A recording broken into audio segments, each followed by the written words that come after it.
What's going on, everybody? Welcome back to This Week in Esports and Gaming, the show where we talk about the latest and greatest business happenings for gaming, esports, and creator news. I'm your host, Mark Kai. We're here for the final week of March 2024, and let's dive right into it. For our first top 3 story, Take-Two Interactive have acquired Gearbox Entertainment for $460 million. Take-Two Interactive have entered an agreement with Embracer Group to acquire the well-known Borderlands developer Gearbox Entertainment for $460 million. This will consist entirely of newly issued shares of Take-Two common stock, with number of Take-Two shares being calculated by dividing purchase price by the average closing price per share during the 5-day trading period prior to the purchase date. The acquisition is expected to be completed by the end of June 2024.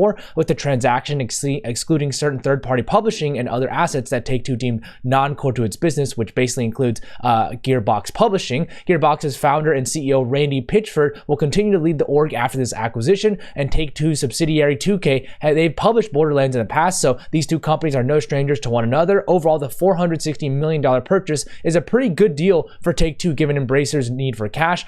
With this acquisition, Take-Two acquires yet another set of owned IP to strengthen its position in the gaming space. Also saw some pretty interesting takes from Yust Van Drunen and Justin Payne, who were saying that this acquisition essentially is very solid for Take-Two by targeting more core gamer offerings with this series. Essentially, the Borderlands IP should pay for itself and make more for Take-Two after the purchase. However, Gearbox Publishing, which is separate from Gearbox Entertainment, aims to support mid-budget publishing, which Justin worries may die independently and shrink the declining mid-budget publishing business.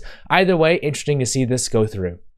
Misfits Gaming Group have started a gaming studio. First, they are diving deeper into creators, and now they're diving deeper into game development as the org has launched Misfits Interactive. The org plans to develop brand new IP on existing UGC platforms to create unparalleled, captivating gaming experiences that resonate far beyond the screen and directly into the hearts of players across the globe, according to the CEO of Misfits Gaming Group, Ben Spoon. Overall, this initiative supports the Powered by Play mantra that Misfits has with the unifying and inspirational force of gaming, and Chris Casanova, the Misfits head of Interactive, will be a crucial part of this given his previous experience at studios like Off-World Industries, Relic Entertainment, Mojang Studios, and more. Currently, Misfits Interactive have over 20 devs working on both its UGC experiences and original games, and 2 games from Misfits Interactive will be set to release this summer, with others following on later. As many previously know, Misfits Gaming Group have been emphasizing its creator initiatives far beyond its esports efforts, and this game studio will coincide with its creator-led Roblox studio Pixel Playground as well. Interesting to see Misfits Gaming Group emphasizing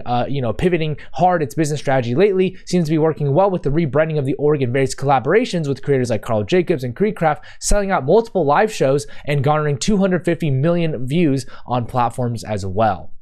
Tekken 8 and Street Fighter 6, among other games, have joined the Esports World Cup Foundation. Namco Bandai's popular fighting game Tekken 8 has been announced as another key title that will have a tournament during the Esports World Cup, and the Esports World Cup Foundation announced this in addition to Capcom's Street Fighter 6, as well as EA Sports FC 24 earlier in the month. Tekken 7 even had a presence at the Gamers 8 event in 2023 with a $1 million prize pool. So if we're gonna recount all the titles thus far in the Esports World Cup, these are Street Fighter 6, EA Sports FC 24, Tekken 8, Rocket League, Fortnite, Counter-Strike 2, Free Fire, PUBG Mobile, Mobile Legends Bang Bang, Brawl Stars, StarCraft 2, Overwatch 2, Honor of Kings, and Dota 2. So some of the titles not included thus far in the Esports World Cup are League of Legends, Valorant. Correction, actually, after I recorded this, Riot Games did say that Teamfight Tactics and League of Legends esports teams will be able to participate in the Esports World Cup later this summer. The company said that the competitions are not official events and Riot will not be involved in their production. However, they noted that this is a part of their strategy to support the MENA region and to support the teams and players involved there. So that is just a correction for you. I do not want to be spreading misinformation. Apex Legends, Rainbow Six, Hearthstone, and Smash. So it'll be interesting to see if those titles become included later on. And I know this was a bit ago, but when the Olympics wanted to integrate esports into the Olympic Games with their version of this, it didn't really go over that well. There's a lot of titles that no one really knew about and were very focused on sports games. This seems like to be the actual gauntlet of games that people who are esports fans would actually want to watch. And at the same time, there's always still that looming concern for many about sports watching with the Saudi Arabian government being so involved in gaming and esports nowadays. We'll be curious to see if Saudi Arabia actually does become a hub for gaming and esports, and if the country will reform more in the future. As far as partnerships go, PGO partnered with 𝗠𝗿𝗄 Analytics. This comes right in time for the PGO Copenhagen major playoffs, with 𝗠𝗿𝗄 Analytics becoming the exclusive data partner for all of PGO's productions throughout 2024. PGO will continue to use 𝗠𝗿𝗄's data insights and AI-powered tools to monitor and evaluate the performance of sponsorship deals. G2 Esports partnered with Nyan Heroes. G2 Esports will support the upcoming hero shooter game by promoting the game to its wider audience. This will be a free-to-play shooter game that entered playtest on March 26th with over 450,000 signups apparently already, and it will be interesting to see if more esports work partner directly with game devs or if they'll make their own like Misfits. Talon Esports partners with United Esports. The two parties will collaborate for an esports tournament for the Web3-based MOBA 𝗠𝗶. The tournament will feature a prize pool of $30,000 and will showcase the game's PvP gameplay with 2 conferences for East and West. LEGO Group has continued their partnership with Epic Games. LEGO elements, styles, and brand assets will now be available in UEFN and Fortnite Creative for creators to publish their own LEGO islands for all types of players to enjoy. With this partnership also comes 4 different templates for folks to get started, and all LEGO islands must have an ESRB rating of E10+ to be accessible to players in the US, and PEGI rating of 7 to be accessible to most of Europe as well. Blast continue their partnership with Ally. This is an expansion of the partnership for Rocket League Esports that will provide more opportunities for women via 3 women-only tournaments and a co-ed event during the year for a combined $75,000 prize pool. These will be held in North America and Europe, with Ally's branding featured prominently across these events.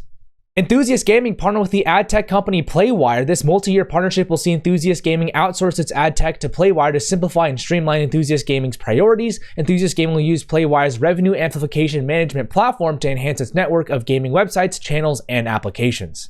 NetEase have partnered with Sansoft. The 2 companies will create a joint venture called Stellar Gate Games, which will spearhead game publishing, marketing, live operations, and esports activities in the Middle East, North Africa region. The collaboration will aim to leverage Sansoft's established presence in the MENA region with NetEase's extensive portfolio and international operations to grow the gaming space in MENA.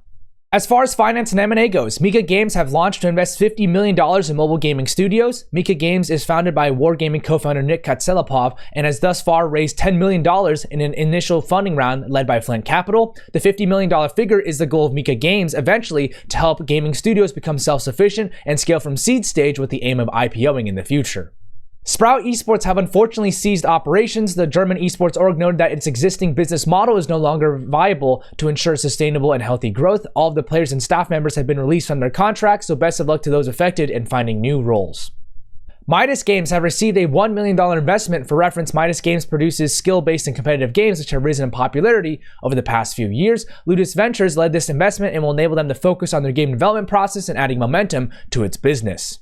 Benjamin Capital Partners have raised $5.5 million.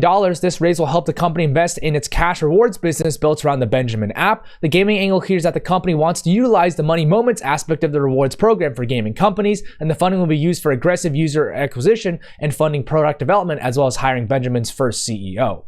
As far as workforce changes go, Angel Rodriguez has been promoted to Senior Lead Partnerships Manager at Aftershock Media Group. Angel has been with Aftershock Media Group for around 3.5 years now and has been doing partnerships since he started at the company. He will now oversee the partnerships department and will be a part of the leadership team at AMG. Before AMG, he was with Matcherino for around 1.5 years and in partnerships with Hammers Esports as well in the past. Congrats to you, Angel.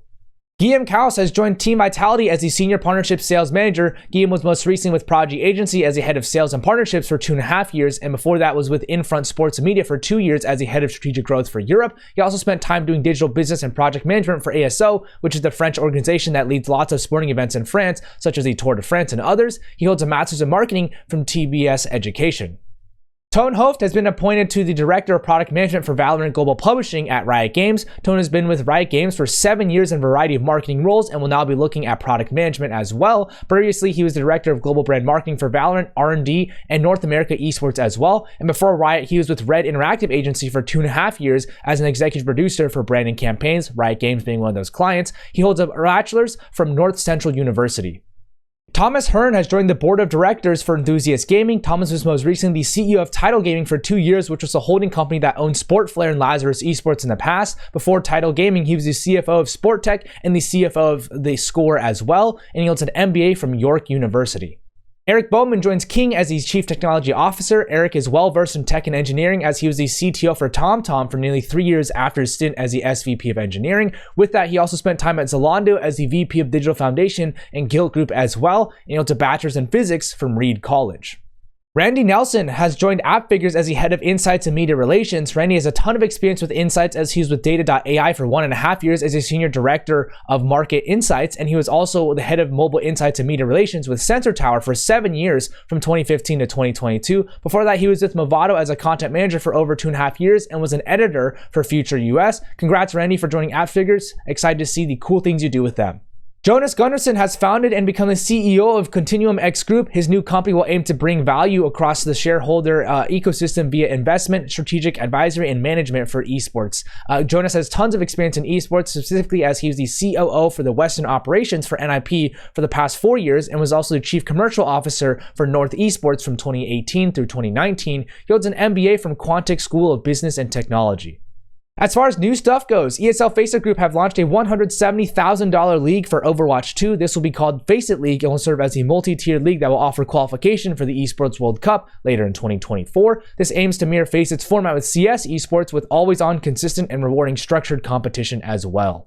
That's it for this week in esports and gaming. Thank you so much for tuning in. Credit to the authors and brands themselves for the images and information provided. If you want to go show some support to the Esports Advocate, click their link in the comments. And if you want to show some support to me, tag someone in the comments who'd find this valuable or share this with your audience. And as always, everybody, have a great day.